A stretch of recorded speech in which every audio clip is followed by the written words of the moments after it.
သူများအကြောင်းမစင်သားနဲ့ဒါနဲ့မစုအကြောင်းစဉ်းစားရမှာတော့ဆိုတော့ကိုအကြောင်းကိုစဉ်းစားအားလို့ပြောတာ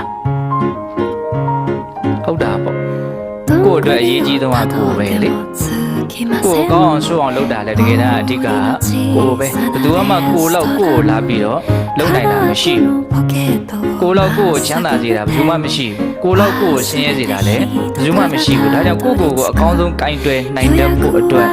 ကိုเจ้าကိုပဲစဉ်းစားကိုเจ้าကိုပဲဆင်ញင်ကိုเจ้าကိုပဲသုံးသပ်ရဟုတ်လားအဲ့ဒါကိုเจ้าကိုစဉ်းစားလို့ရှိရင်သူများအကြောင်းကိုစဉ်းစားတဲ့အနေအထားတွေကလည်းပဲဘုန်းတော်တွေရှောင်ကျင်မိသားဖြစ်သွားတယ်အချို့ကပြောကြတာရှိတယ်သူများအကြောင်းကိုစဉ်းစားနေလို့ပြောတာတော့လွယ်တယ်ဒါပေမဲ့ငြင်းတဲ့စဉ်းစားမိနေဘယ်လိုလုပ်ပြီးတော့သူများအကြောင်းကိုစဉ်းစားပဲနေဒီလိုနေရမလို့ဟုတ်တယ်ချင်းတော်များများသူများအကြောင်းတွေကြီးကောင်းနေရောက်တယ်နော်ဒါသူများအကြောင်းကိုစဉ်းစားတာ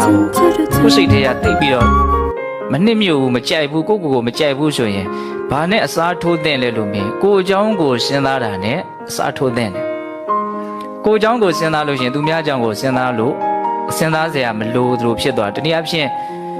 ကိုအကြောင်းကိုကောင်းကောင်းသိလေသူများအကြောင်းကိုတိတ်ပြီးတော့စိတ်မဝင်စားလေတိတ်ပြီးတော့မစဉ်းစားခြင်းလေစဉ်းစားဖို့တိတ်မလိုအပ်ဘူးလို့နားလေပေါ့